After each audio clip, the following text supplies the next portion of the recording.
All right, so this is phase 6 Tuesday's workout. So the way it's going to be is going to be a circuit. So they're going to be rotating from each station every single round. So not straight sets, just rotating around the gym. The first 2 weeks is going to be 4 rounds, 30 seconds work, 30 seconds rest. And then weeks 3 and 4, we are going to have 4 rounds, 35 seconds work, 25 seconds rest. So a little bit longer work and then a little bit shorter rest on those ones. All right, guys, first station we're going to do is landmine rotations. So we will have 5 bars set up here, make them all 45 pounds, or 4 of the bars 45 pounds and 1 of them 35 pounds. I don't recommend anybody putting any weight on. If they're trying to put weight on, that means that they're not using their core enough. So what we're going to do is we're going to take a bar, lock it out straight in front of us. We can have a slight lean into it, core tight, feet shoulder width apart, glutes squeezed. Hand over top, one underneath, doesn't matter which one, doesn't really affect anything at all. So from here, I'm going to keep my arms completely locked out, coming down. When I come down, I can bend this one a little bit. This one always has to stay straight. We can keep them both straight. Coming down, close to the hip pocket.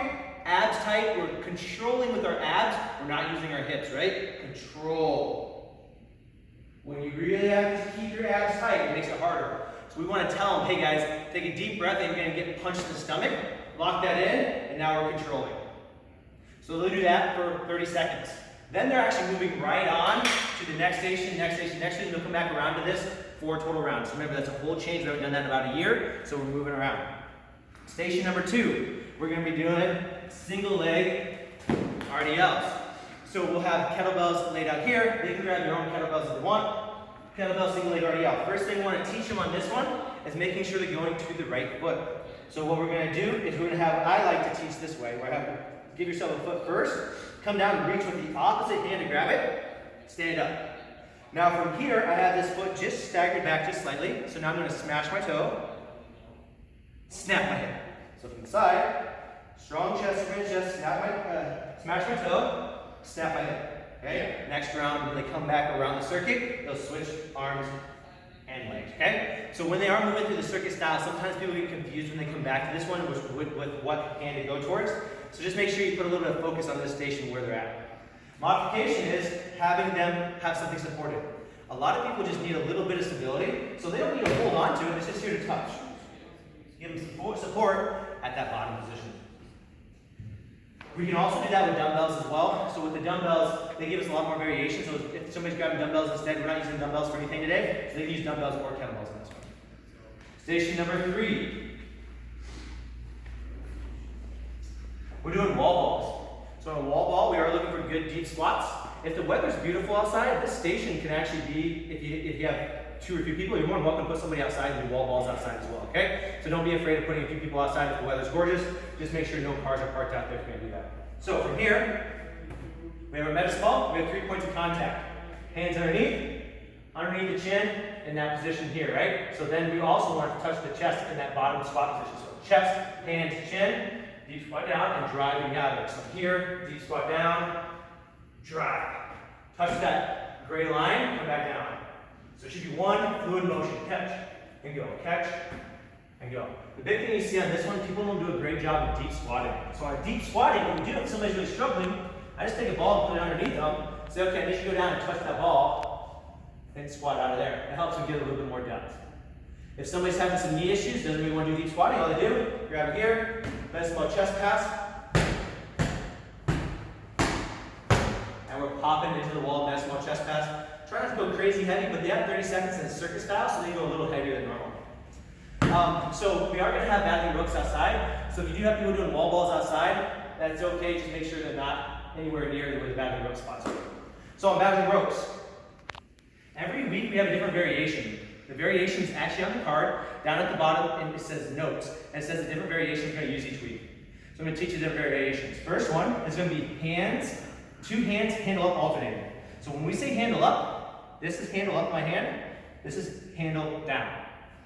Handle up, handle down, okay? So handle up. This position here. What we're going to do is teach alternators. With hands together. With a battling rope, you always want it to be slack on the ground. So you're going to step in until it's slack. See that slack? Now from here, I can move it alternating, nice and quick. That's good. People always stay too far back. Make sure they walk in a little bit now. So the next one, so that'll be week 1, we're going to do alternating. Week 2, we're going to do it at the same time. Here. I would every week go out there and teach them that real quick. Remember, we're trying to coach them up. It gives them a chance to learn new variations. So they've been doing really ropes in a year, so it's good to get different variations. That's why we're picking specific ones. If somebody's doing something random, no big deal. I'm not going to fight it. But the idea is they don't really know what to do on their ropes, so we got to make sure we give them ideas. So that's why every week we're going to have a new idea. So that one's same time. Remember, week 3 we're going to do single arm slams. So we're still going to do handle up, single arm slams. So it's 1, just move up and down for the rope. Okay. The last one's called outward circles. Again, handle up. We're going to do handle up on everyone. Outward circle. We're going to bring our hands together, pretty much touch in the middle, and turn.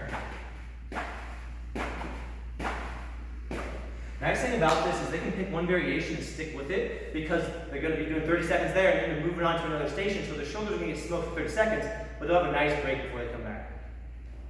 So that's station 1, 2, 3. Station 4, that one's outside. But if they have, if it's a rainy day, just a bad weather day, we will be bringing meta small slams inside, right here. Okay, so we do meta small slams instead on this. We're doing meta small slams. Make sure we have a good squat at the bottom. Okay? The last station, because if it's perfectly set up with batting ropes and everything, you'll have this entire turf to do lunges on. But if we do have slams, we're kind of set up as we have slams. So slams over here, so we're going to put jump lunges over here. So I set all my stuff over in this corner. So jump lunges is going to be the hardest variation. We don't need to wait it. 30 seconds of jump lunges is plenty. We're just jumping back and forth. We have a lot of people that can't do jump lunges, especially for 30 seconds. Totally fine. We're going to have plates instead for them. So what they're going to do is they're going to keep the plate extended out, and they're just going to reverse switch. So they don't need to go crazy heavy, because holding that extended plate is pretty tough in general.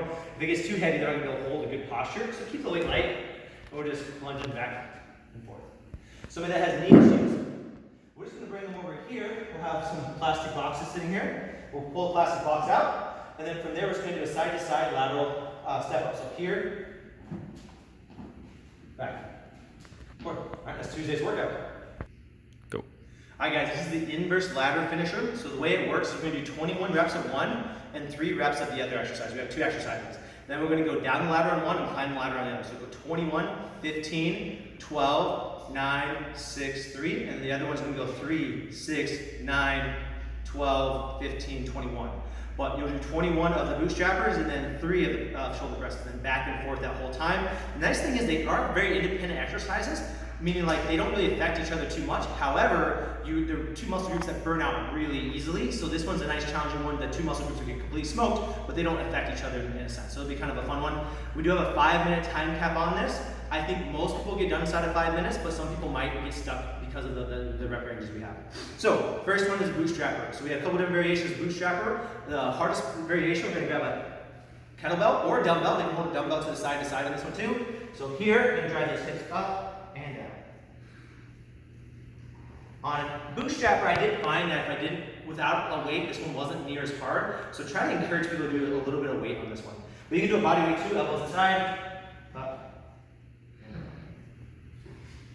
And then our third modification, and once I can figure out what that was, medicine ball slams.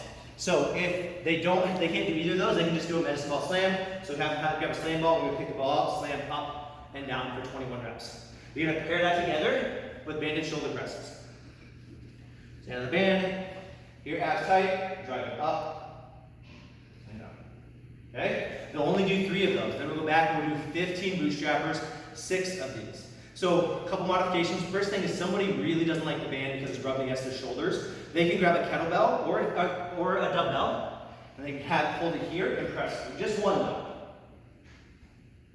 Come through with one of those. I do recommend bands. Don't teach that unless somebody's really struggling with it because people then all of a sudden grab dumbbells because they're a little bit easier. But that's only if somebody's really struggling with it, rubbing against their neck. I did find for myself that I had to go pretty heavy on this. So for most ladies, red's probably going to be pretty good, but guys probably need to get in that black range. You're stronger women, you need that black range with a band, and a purple for our really strong guys as well. Big modification though, if somebody has some shoulder issues, we do band pull aparts.